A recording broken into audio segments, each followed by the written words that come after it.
America, मिस्र और Qatar की मध्यस्थता में 10 अक्टूबर को लागू हुआ गजा सीज़फायर पूरी तरह से चरमराने की कगार पर या खत्म होने की कगार पर पहुंच गया है।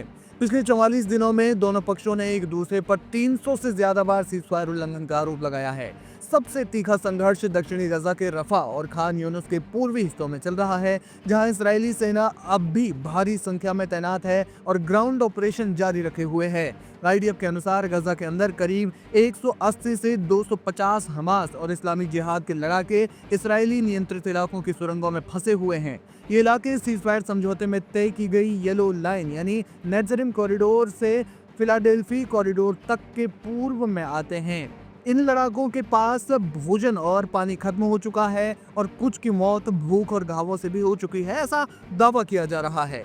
इनमें से कई लड़ाके पिछले 10 दिनों से बार बार सुरंगों से बाहर निकलने की कोशिश कर रहे हैं। आईडीएफ की 162वीं डिवीजन और याहलोम स्पेशल फोर्स ने 21 नवंबर को ही 6 हमास सदस्यों को मार गिराया और 5 को जिंदा पकड़ा जो सुरंग से बाहर आ रहे थे। इसी तरह 19 नवंबर को खान यूनिस में स्नाइपर हमले के जवाब में आईडीएफ ने हवाई और जमीनी हमले किए, जिसमें 32 फिलिस्तीनियों की मौत की खबर सामने आई।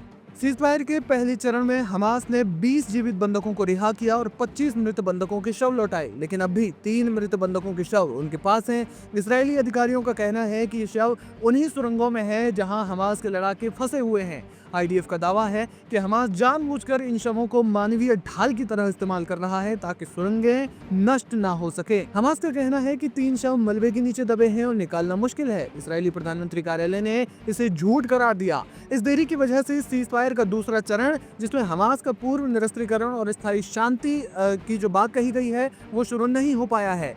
सीज़फायर के बावजूद आईडीएफ ने गजा के लगभग 52% हिस्से पर अपना नियंत्रण बनाए रखा है। इसमें पूरा फिलाडेल्फी कॉरिडोर, नेट्ज़रिम कॉरिडोर और रफा का पूर्वी हिस्सा शामिल है। इन इलाकों में अभी भी टैंक, बख्तरबंद वाहन और हजारों सैनिक तैनात हैं।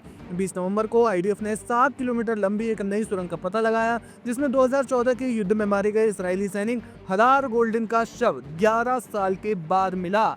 इसी सुरंग से हथियार और गोला बारूद भी बरामद हुआ। इन जारी ऑपरेशनों की वजह से नवंबर के महीने में गजा के हमास नियंत्रित इलाकों में भी सहायता ट्रक नहीं पहुंच पाया। यूएनआरडब्ल्यूए के अनुसार 1.9 मिलियन यानी करीब 2 मिलियन लोग फिर से विस्थापित हो चुके हैं। कुल मौतों का आंकड़ा लगभग 70,000 पहुंचने वाला है। अमेरिकी राष्ट्रपति डोनाल्ड ट्रंप का 20 सूत्रीय शांति प्लान संयुक्त राष्ट्र में पास तो हो गया, लेकिन जमीन पर उसका कोई खास असर नहीं दिख रहा। फिलहाल गजा एक बार फिर से युद्ध के मुहाने पर खड़ा दिख रहा है। हमास और इसराइल के बीच में लगातार जमीनी हमले, आमने सामने की जो लड़ाई है वो चल रही है। फिलहाल ये जो सीज़फायर है वो सिर्फ कागजी सीज़फायर है, धरातल पर जंग नहीं रुक रही है। हालांकि ये बात सही है कि पहले के मुकाबले हमले कम हुए हैं, बमबारी कम हुई है, लेकिन फिर भी अभी पूरी तरह से बंद हो गई है ये नहीं कहा जा सकता। देखना ये होगा कि आने वाले दिनों में गजा में क्या कुछ होता है।